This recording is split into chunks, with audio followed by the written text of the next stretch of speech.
Mesdames, Messieurs, comme on dit chez nous, il y a encore de bons restes. Bonjour, bonsoir, bienvenue dans les grandes rencontres de Hervé Acte 2, deuxième numéro de cette émission qui vous accompagne partout, vos téléphones, vos smartphones, vos écrans de télévision, les grandes rencontres de Hervé qui reçoivent aujourd'hui un mastodonte de l'information sportive, un aîné de la profession de journaliste. Il va parler avec nous du match amical, il va analyser le match amical des Lions indomptables du Cameroun, match disputé le 11 juin dernier contre le Mexique, match amical en préparation au match qualificatif Cameroun-Burundi de septembre prochain. Les Lions ont fait 2 buts partout face au Mexique. Quelles leçons retenir de cette sortie des Lions indomptables du Cameroun? Les Lions de Rigobert Song vont-ils réussir à se qualifier pour la CAN en Côte d'Ivoire l'année prochaine? Nous allons en parler donc avec Colbert Yompan. Mesdames, Messieurs, c'est 11 Coupes d'Afrique des Nations couvertes, 4 Coupes du Monde, 2 euros.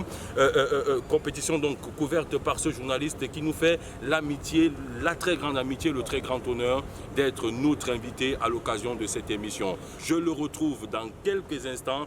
Bien évidemment, nous sommes à l'hôtel Sawa, partenaire de cette émission. A tout de suite.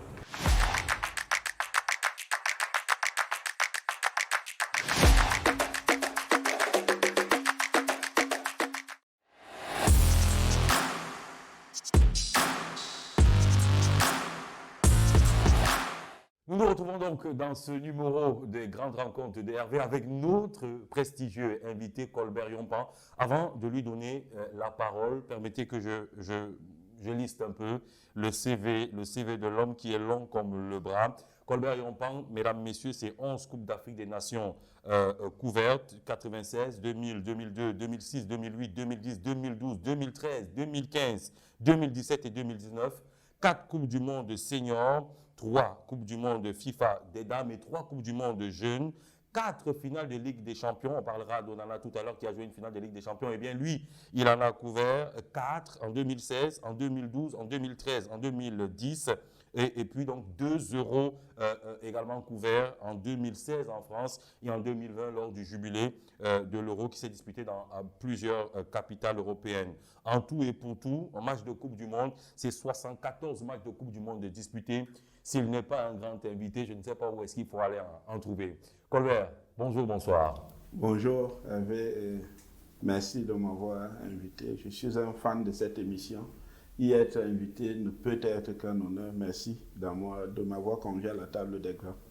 Merci beaucoup, Colbert. Nous suivons en fait les traces des aînés que vous êtes. Je voudrais te poser, je vais beaucoup te tutoyer pendant cette émission pour que voilà, ce soit beaucoup plus relax. On parle football, il faut être relax.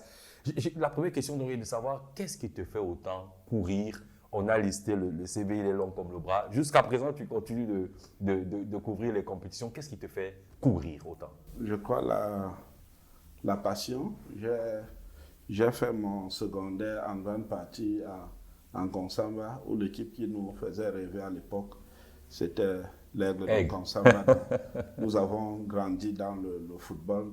La passion, passionné de foot, passionné de journalisme sportif, passionné de voyage, passionné d'aventure.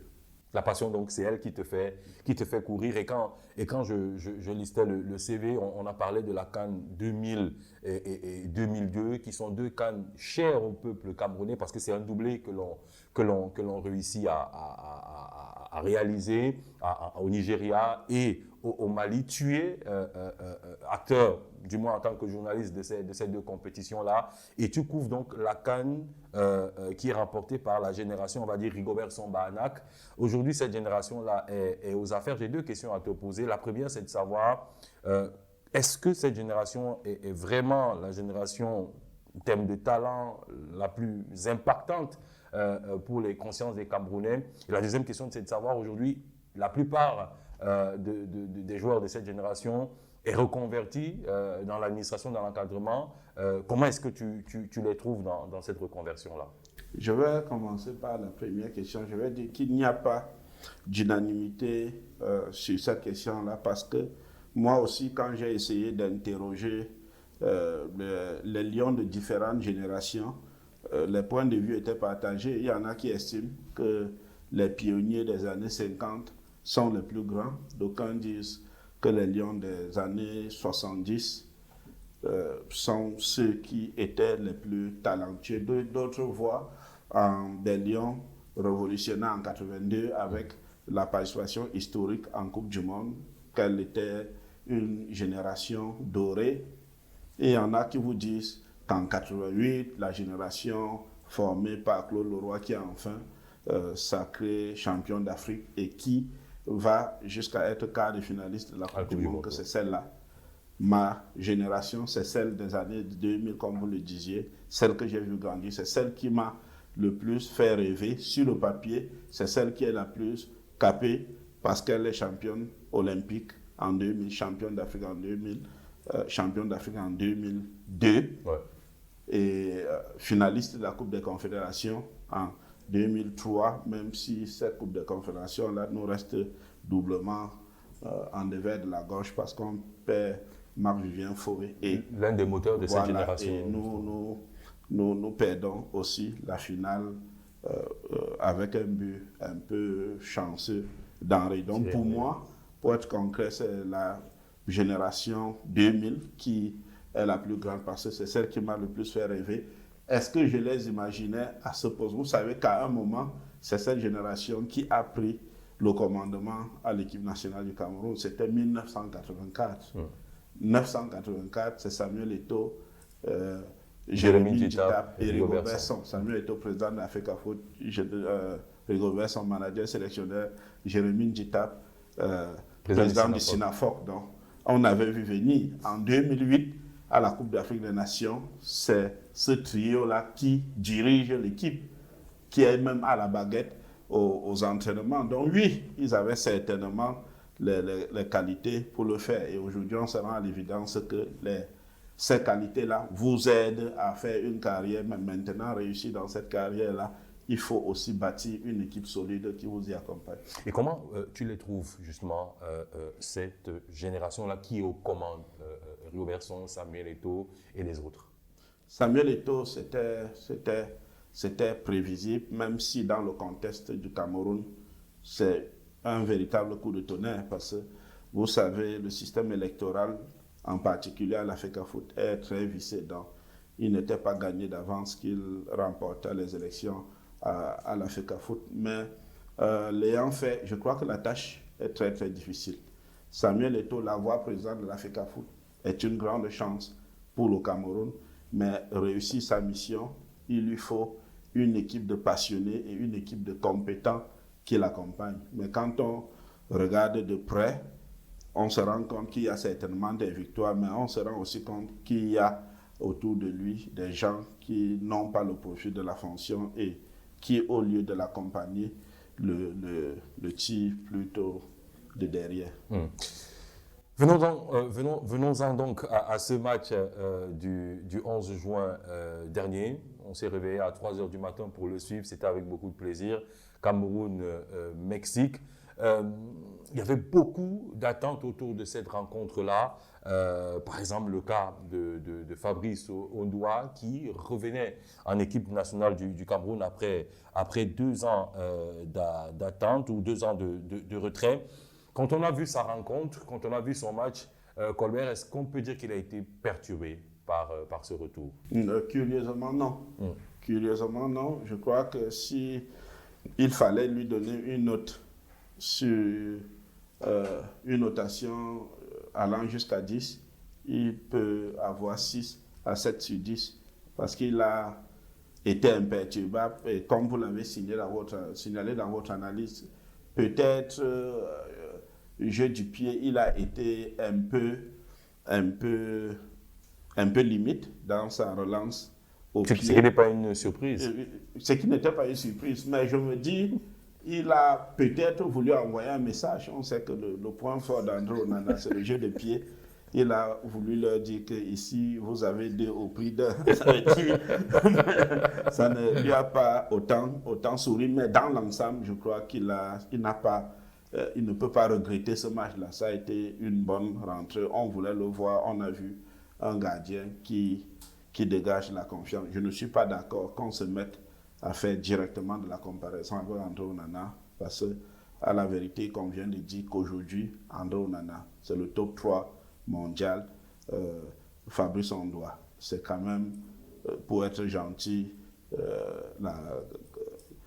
une division qu'on comparerait à la 4e, 5e division dans un championnat majeur. Donc, ils ne sont pas, ils ne boxent pas dans la même catégorie à l'heure actuelle. Mais pour un retour pour lui, c'est un retour satisfaisant. L'inquiétude, c'est quand ils seront là à deux, comment se passera la cohabitation. Plus justement la vie d'ensemble. Parce que sur le plan sportif, quand on vous écoute bien, on a avec Ondoa et Onana 2 bons gardiens de but qui peuvent sportivement cohabiter ensemble. Maintenant, c'est aux sélectionneurs de trouver certainement le langage pour les aider à être ensemble, même dans la vie de tous les jours. Exactement. Et je crois que c'est aussi l'entourage, c'est ce qui se dit autour qui envenime, qui pourrit l'atmosphère entre les deux. Mais si le sélectionneur veut avoir les deux, on est tellement bien entouré en équipe nationale que normalement, on ne devrait pas avoir de problème à les faire cohabiter ensemble. Est-ce qu'il y a d'autres enseignements? Je vous laisse peut-être d'abord réagir avant peut-être de sortir des noms, mais est-ce qu'il y a d'autres enseignements au sortir de Cameroun-Mexique du 11 juin?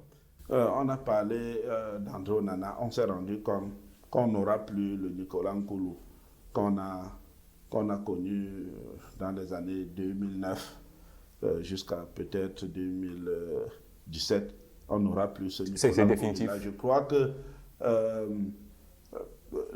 le sélectionneur en est conscient. Nicolas est là aujourd'hui, peut-être comme un sage, peut-être comme un parrain, peut-être comme un officier de réserve pour pallier peut-être aux urgences. Je ne crois plus que le sélectionneur construit l'avenir de sa défense sur lui, mais il se dit ça peut être un leader du vestiaire, surtout à un moment où le Cameroun et les indiscrétions que nous avons font état du fait qu'il a accepté par ses autres coéquipiers parce que c'est quelqu'un d'effacé. Que vous lui dites qu'il est au banc, il ne boudera jamais et il n'envenimera pas celui qui sera classé à sa place, il lui donnera plutôt des conseils. Donc, mais on n'attend plus que Nicolas Nkoulou soit celui qu'on appelait crise cardiaque qui pouvait vous faire 2 petits ponts dans sa surface de réparation. Je crois que celui-là, on ne l'aura plus. Baizo n'a pas. Il est sur le plan défensif, il y a trop de déchets, il est trop limité. Contrairement à ton analyse, même si ce n'était pas facile pour Gonzalez, je trouve que sur le marquage, il est lui aussi un peu limite. J'ai été surpris par une action où il engage un contre-attaque, il récupère un ballon, il fait une passe, et au lieu de suivre, il s'arrête et il rentre dans sa défense. Je crois le football moderne d'aujourd'hui, la construction se fait aussi avec les défenseurs. Donc, marquer même s'il n'a pas été catastrophique, marquer des points, il ne les a pas fait. Faye ne jouait pas à son poste de prédilection, donc on doit être indulgent avec lui. Je partage ton analyse sur Kemen qui confirme qu'on peut compter sur lui. Cham aussi a démontré qu'il n'est pas l'homme de la constance. Koundé Malone a fait du Koundé Malone et pas plus, pas moins. Bemo. Quand tu le dis, c'est pour dire quoi exactement pour nos téléspectateurs Koundé Malone? Peut-être nous, les journalistes, on peut être... ça veut dire pas d'exploit, il ne prend pas de risque, il se limite à l'essentiel, il applique des instructions. Pourtant, il a un bagage énorme. À Mainz, Koundé Malone, c'est celui qui faisait des échappées de 60 mètres, mettait tout le monde d'accord et marquait même des buts. Mais à l'équipe nationale du Cameroun, il n'ose pas. Il n'ose pas. C'est du Koundé Malone. C'est pour ça que je dis Koundé Malone. Fait du Koundé Malone. Permettez, Colbert, qu'on revienne avant de continuer sur le cas Nicolas Nkoulou, qui est un cas forcément qui intéresse tout le monde parce que c'est Nico, quoi. C'est un grand nom pour l'équipe nationale du Cameroun. C'est un grand talent et on le voit un peu, entre guillemets, je mets vraiment les guillemets, mourir à petit feu. Tu dis, certainement, il est en train de comprendre qu'il ne sera pas un titulaire, mais est-ce que vraiment, quand on voit son utilisation avec Rigobert Song, on se dit qu'il est là vraiment pour encadrer? Est-ce qu'on ne se dit pas qu'on veut faire de lui toujours un titulaire? J'en veux pour preuve les matchs avant la Coupe du Monde. Il n'est pas bon, mais il les joue. La Coupe du Monde, il joue quasiment tous les matchs, excepté le match contre le Brésil, qu'il ne joue pas parce qu'il est blessé d'après les informations officielles. Et puis, il revient en équipe nationale du Cameroun et là encore, il joue. Est-ce que vraiment il est là pour accompagner officiellement? Est-ce qu'officiellement il est là pour accompagner les autres? Du coup, il faut qu'on le dise. Ou alors on espère toujours qu'il y a quelque chose qu'on pourra en tirer sportivement parlant. Votre intelligence fait que chaque fois que vous expliquez quelque chose, voilà, vous entraînez tout le monde avec vous, mais ça dépend de l'orientation que vous voulez donner. On peut voir les choses peut-être avec un autre œil. Rigaud dit avant la Coupe du Monde, je suis dans l'urgence. Ça veut dire qu'il veut aller avec des certitudes, même s'il y a quelques points de contradiction qu'on peut relever dans la constitution de l'équipe, mais l'idée générale, c'est celle-là. Donc, on peut comprendre qu'il va avec Nico, qu'il connaît très bien. Ouais. Quand vous promettez à un joueur comme Nico que vous l'amenez en Coupe du Monde, ce n'est pas pour le mettre au banc. Donc, ça, c'est compréhensible, à moins que sur le plan de la performance, qu'il dégringole. Donc, ça, on pouvait comprendre. Mais, le véritable guide, la véritable boussole, c'est la première équipe de Rigaud après la Coupe du Monde. La première équipe de Rigaud après la Coupe du Monde. Yaoundé contre la Namibie. Exactement. Avec Kassereto et Wu voilà. En défense centrale. Qui est l'équipe, qui est la défense qui nous a presque donné espoir contre le Brésil. Donc le renouveau, c'est cette équipe-là. Nico n'est pas blessé. Nico rentre parce que Christopher Wu se blesse. C'est là que Nico rentre. Donc, et quand il rentre, vous voyez avec quelle passion il joue. C'est pour ça que je dis que non, Nico, dans sa tête, il sait qu'il n'est plus le grand Nico. Il n'est pas. Vous savez, il y a deux sortes de bantoucheurs. Il y a des bantoucheurs qui boudent, qui vous pourrissent la vie tout le match. Le genre de Kevin De Bruyne, si vous le mettez au banc, vous êtes sûr qu'il va vous pourrir la vie. Mais vous avez le genre de Nico qui, il accepte, il sait qu'il est aujourd'hui plus un sage qu'un cadre de cette équipe. On l'a vu déjà en 2017 d'ailleurs à la CAN, où il avait déjà un peu joué ce rôle-là. Et bien lui en a pris, puisqu'il est buteur, en finale lorsqu'il rentre justement. Exactement. Continuons notre analyse, Colbert. Donc on parlait du flanc de l'attaque. Mbeumo, c'est une délivrance. Premier but. Voilà, nombreux étaient ceux qui disaient que non, il joue comme s'il était avec ses gars depuis 6 mois. Mais quand vous êtes un buteur, que vous faites une fin de saison comme celle qu'il a faite avec Brentford et que vous ne marquez pas à l'équipe nationale, il y a toujours cet arrière-goût d'inachevé. Là, ça peut être une délivrance pour lui. Toko Ekambi, je l'ai apprécié parce qu'on avait presque enterré Toko Ekambi. C'était, je disais toujours, c'était l'espoir de l'attaque du Cameroun. Mais Laurent Blanc est passé par là, les supporters lyonnais s'en sont joints à la fête, mais il repart à Rennes et il fait une bonne fin de saison. Donc, on a vu bien hier que le capital confiance était là et il essayait de bouger les lignes. Je trouve que Ngamale a été brouillon. Il rate un but qui relève presque de l'immanquable. Est-ce que son départ en Russie lui a fait un peu de mal, Ngamale? On rappelle que sous Tony Conceição, c'est vraiment l'un des meilleurs joueurs de l'équipe nationale du Cameroun. Il joue tous les matchs. Il est à l'époque en Suisse. Avec son club, il est même en Ligue des Champions. Et puis donc, il va en Russie. Et pour reprendre votre expression, on le sent un peu brouillon quand même depuis quelques matchs avec les Lions. Et vous savez, les histoires de transfert, il y a tellement de données qui rentrent en ligne de compte. Est-ce que l'entraîneur qui est là compte encore sur vous? Est-ce que vous avez l'impression que vous avez sa confiance? Quel est le profil de carrière que vous vous faites de vous-même financièrement? Quelles sont vos ambitions?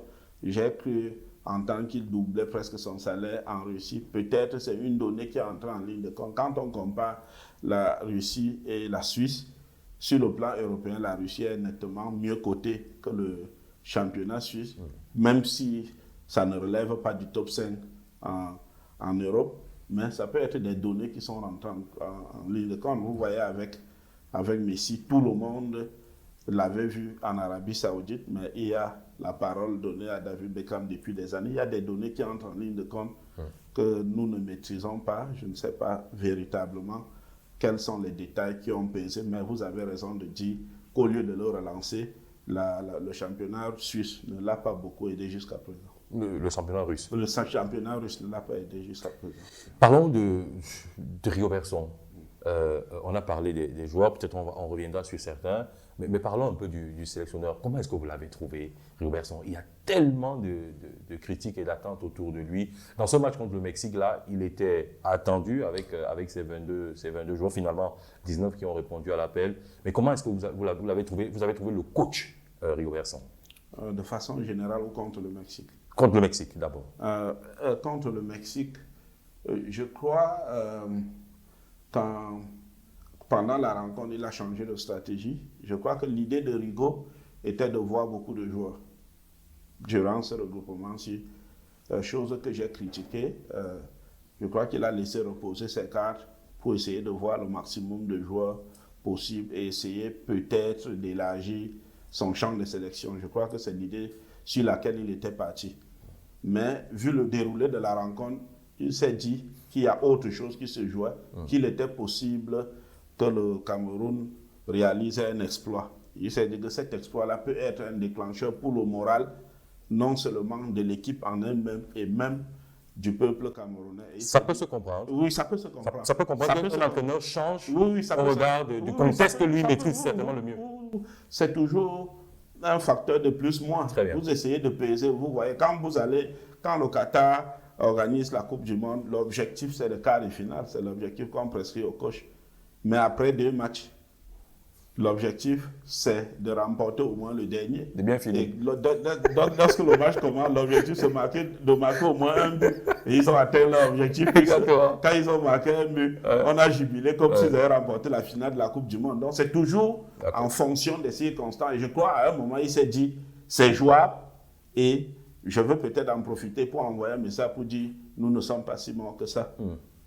Malheureusement, à la fin... Il y a égalisation, il y a impréparation, parce que ce second but, ce dernier but, on aurait pu l'éviter parce qu'il y a clairement, comme sur le premier, déconcentration de la défense, erreur de placement. C'était évitable.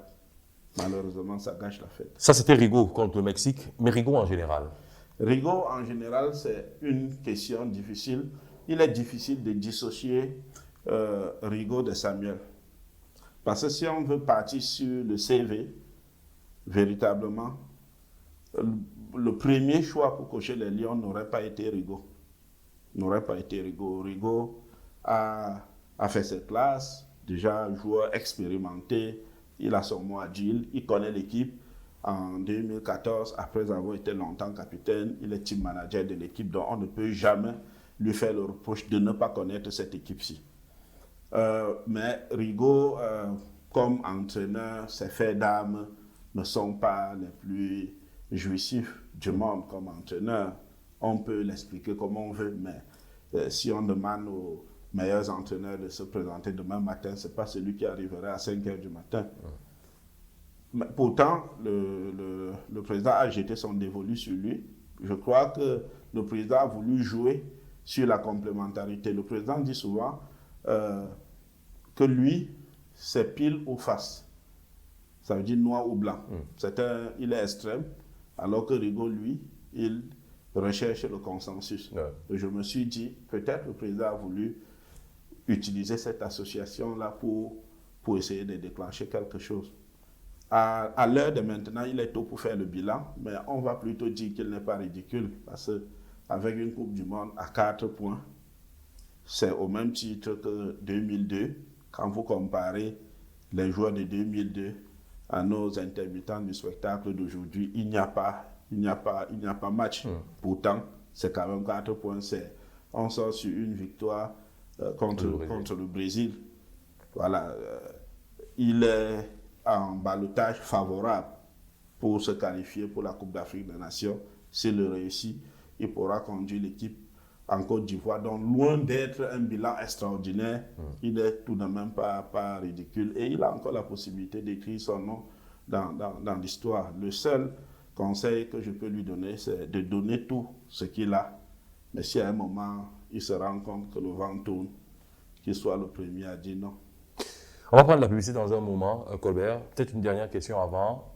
On reparle des États-Unis avec quelle principale leçon pour le match contre le Burundi? La principale leçon, c'est que les individualités ne comptent pas. C'est l'équipe qui compte. Lorsque vous êtes volontaire, et c'est ce qu'on a semblé voir des gens qui étaient prêts à donner un peu plus pour combler les déficits des autres. C'est sur cela qu'on va partir. On gagne le Brésil.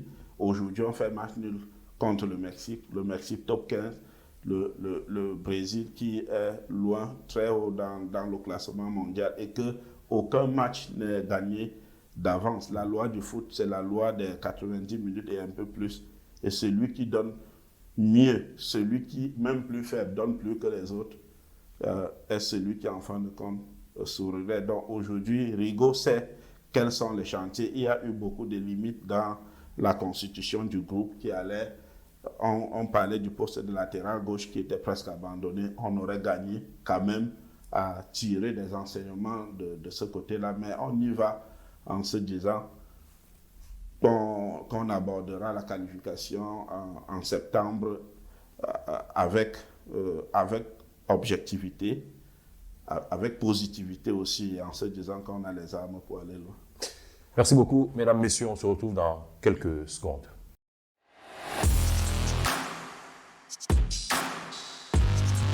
Mesdames, messieurs, de retour donc dans les grandes rencontres de Hervé, deuxième numéro. Nous sommes toujours à l'hôtel Savoie, partenaire privilégié de cette émission, et nous recevons aujourd'hui pour cette deuxième sortie Colbert Yompan. C'est un journaliste émérite de notre pays. 11 Coupes d'Afrique des Nations couvertes, 4 Coupes du Monde seniors, 4 finales de Ligue des Champions, 2 Euros, 74 matchs de Coupe du Monde dans l'ensemble. Il connaît très bien le football camerounais, surtout le football allemand, le pays où il réside quand il n'est donc pas au Cameroun. Colbert, bonjour, bonsoir encore. Bonsoir Hervé, je voulais rectifier quelque chose dans la présentation. 64 matchs de Coupe 64 du Monde. matchs De Coupe du Monde, 8 en Afrique du Sud, 8 au Brésil, 16 en Allemagne en 2006 et 32 au Qatar, ça fait 64. En tout cas, c'est déjà beaucoup. Ce qui est sûr, c'est que c'est beaucoup. Alors, Colbert, on reste sur les Lions indomptables pour parler du retour probable, certainement pas probable, certainement de Choupo-Moting, de Onana, d'Aboubakar plutôt, de Zambou Anguissa, certainement donc pour le match contre le Burundi. Dans la logique de groupe de Rigobertson, est-ce que ces fortes têtes-là, ces grands joueurs, peuvent être un problème pour le sélectionneur? Oui, je crois que la philosophie je parlerai plus de tandem. Rigaud, Samuel Eto'o, le président Samuel Eto'o. Je crois que l'objectif, c'est de ne pas avoir d'hommes forts dans le groupe. Je crois qu'ils tirent des enseignements de leur propre carrière, parce que pendant une dizaine d'années, les deux se sont affrontés à l'équipe nationale. D'abord amis, et après c'était vraiment difficile, consécutif au problème de brassard que vous connaissez. Et aujourd'hui, ils veulent éviter qu'il y ait des cailloux. Je crois que c'est le mot qui passe le plus dans les vestiaires des Lions, et ils veulent assainir ce vestiaire-là. C'est pour ça que de temps en temps, il y a quelques petits signaux qu'on envoie au cadre pour leur dire que personne n'est indiscutable. Et c'est aussi le pourquoi du discours du humainement sain dont parlait le président Samuel Eto'o quand il dit qu'il a raté plusieurs Coupes du Monde parce que le groupe était bon,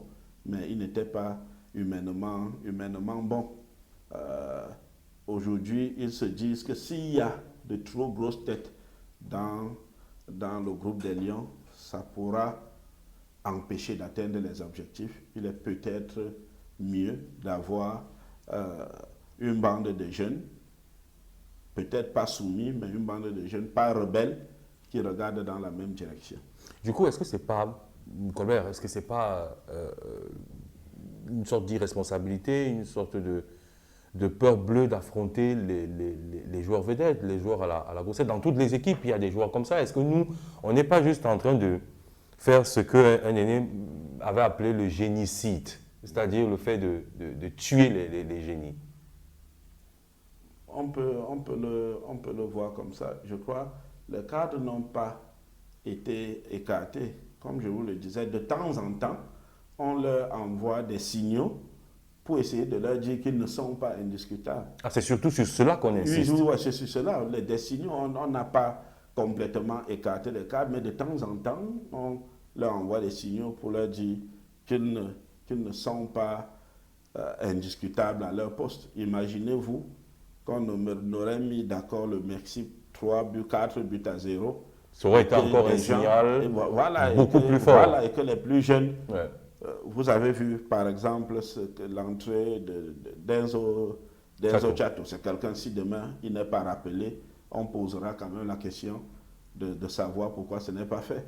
Et s'il est régulièrement là, à un moment, Fay Collins va aussi commencer à se poser des questions. Donc, ils essayent comme ça d'envoyer des signaux pour éviter que des cadres se disent, voilà, sans nous, c'est la fin du monde. Mais est-ce que ça ne gêne pas certains cadres?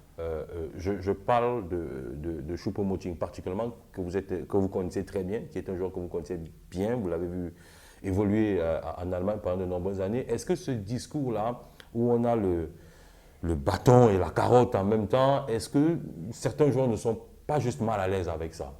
Évidemment, mais ils ne le disent pas ou ne le disent qu'en privé, ou à un moment ils peuvent se dire, ok, si ça ne donne pas dans tous les cas, vous serez obligé de vous aligner, mais c'est très inconfortable, c'est très difficile. Bon, pour ce regroupement, si tous ne voulaient pas faire des heures de vol pour aller aux États-Unis, donc ça les a plutôt arrangés. Je parlais de Choupo-Moting juste en illustration de ce qui s'est passé à la Coupe du Monde. Titulaire, oui, mais on ne laisse pas terminer les matchs, on le remplace, on ne le voit pas très à l'aise avec les choix du coach. Juste ça, alors qu'il est dans une saison, pour parler du moment de la Coupe du Monde, il était vraiment en pleine bourre. On se serait dit qu'il aurait reçu vraiment les clés de l'équipe, que ça serait bien passé. Vous faites très bien d'aborder ce sujet. Il y a une hypocrisie sur ce sujet-là. Rappelez-vous, quelques mois avant la Coupe du Monde, celui qui est pressenti pour être le leader technique de l'attaque du Cameroun, c'est Karl Toko Ekambi. C'est lui qui est le meilleur buteur, c'est lui qui est le plus jeune, c'est lui qui est l'avenir de l'attaque. Donc c'est du Aboubakar ou Choupo-Moting. Parce qu'un Mbeumo revient et on se rend bien compte qu'avec sa fraîcheur, sa vivacité, on va faire avec lui. Donc, si vous interrogez, même les puristes, ils vous diront c'est du Aboubakar ou Choupo-Moting. Donc le débat c'est là. Sauf que ce soit Choupo, que ce soit Aboubakar, vous ne le dégradez pas n'importe comment. Donc quand l'entraîneur va en Coupe du Monde, il y va avec l'idée selon laquelle Toko sera titulaire, Aboubakar ou Choupo, et celui qui sera titulaire prendra le brassard et Mbeumo, sauf qu'il n'intègre pas le fait que Karl Toko Ekambi sera complètement dégradé à Lyon et qu'il arrivera à la Coupe du Monde complètement épuisé, complètement dépourvu de ses qualités.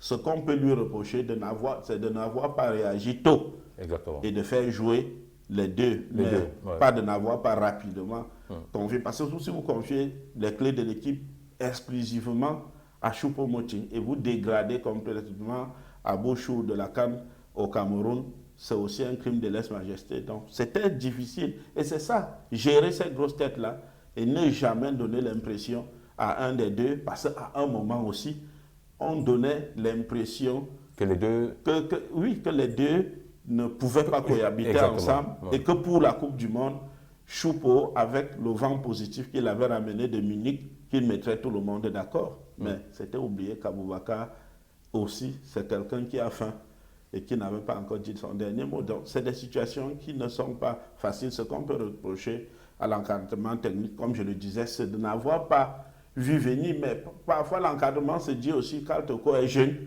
peut-être que ça reviendra. Peut-être qu'on va utiliser l'équipe nationale pour créer ce déclic-là et le faire rebondir. Ça a parfois fonctionné, mais ça n'a pas été le cas. Pour Toko Ekambi à la Coupe du Monde. Face au Burundi, quel sera le secret pour passer? Jouer notre match, jouer notre jeu, se dit que même si le ballon est rond, le Cameroun est supérieur au Burundi et qu'une équipe du Cameroun qui ne gagne pas contre le Burundi a commis une faute professionnelle et doit être sanctionnée comme telle, jouer notre ballon. Si nous jouons sur nos acquis et sur nos certitudes, il n'est pas question que nous ne puissions pas passer contre le Burundi.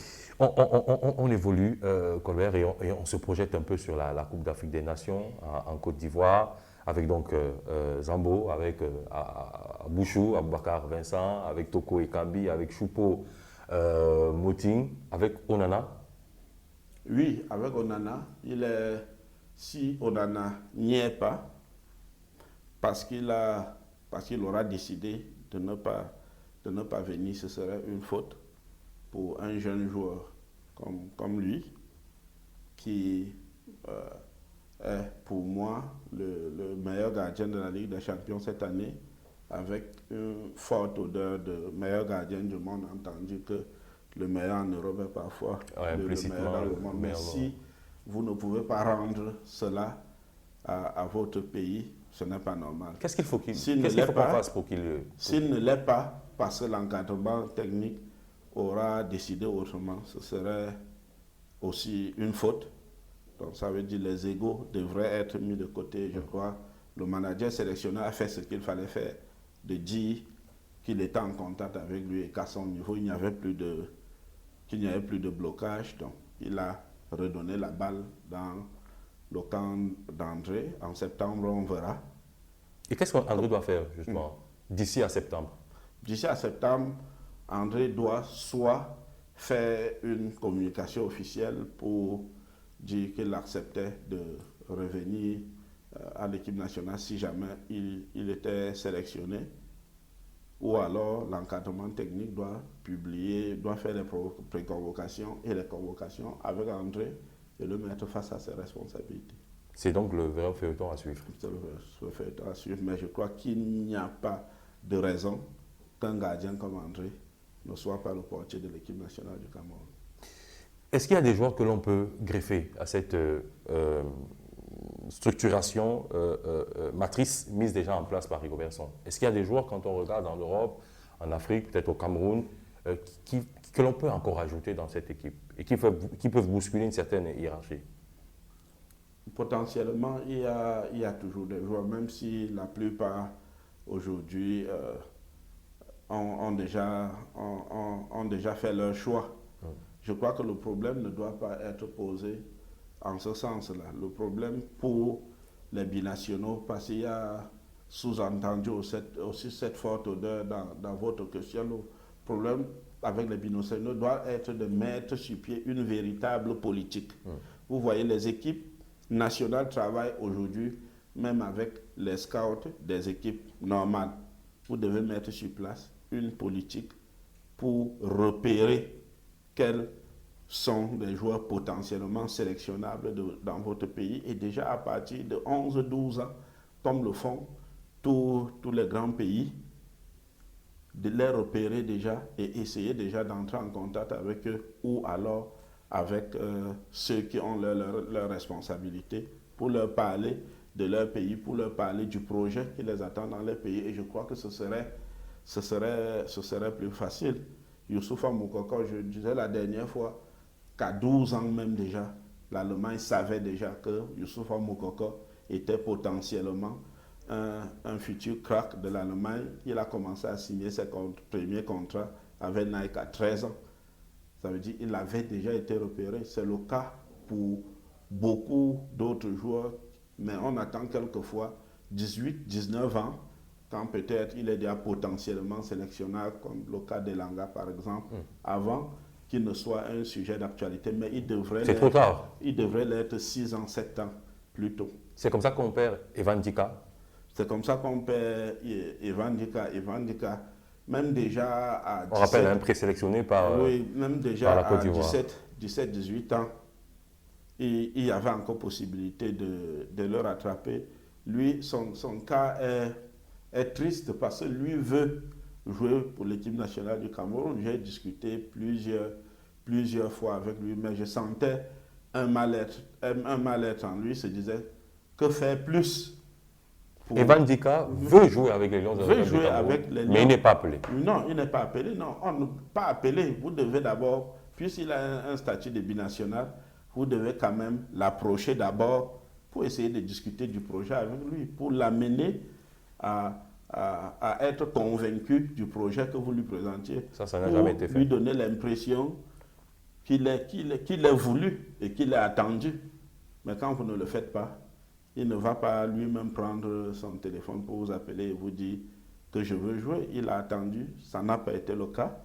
Et il est venu comme remplaçant à Francfort, mais au fil des saisons, il a été instauré comme un titulaire indiscutable dans l'équipe. Et quand il fait son parcours historique avec Francfort, il sent déjà que l'équipe de France s'intéresse à lui parce qu'il fait la une de tous les journaux en France. Il est d'ailleurs préconvoqué chez les Espoirs et après convoqué chez les Espoirs. Et c'est en ce moment-là que le nouvel exécutif entre en contact avec lui quand toutes les nuits il regarde le numéro de Deschamps sur son téléphone qui n'arrivera aussi jamais. Et c'est là où la Côte d'Ivoire sent qu'il y a une occasion qui est jouable. Sa maman étant ivoirienne et vient lui installer. Lui qui aussi a connu Sébastien Haller à Francfort, Haller a aussi joué un rôle. Haller, c'est l'avant-centre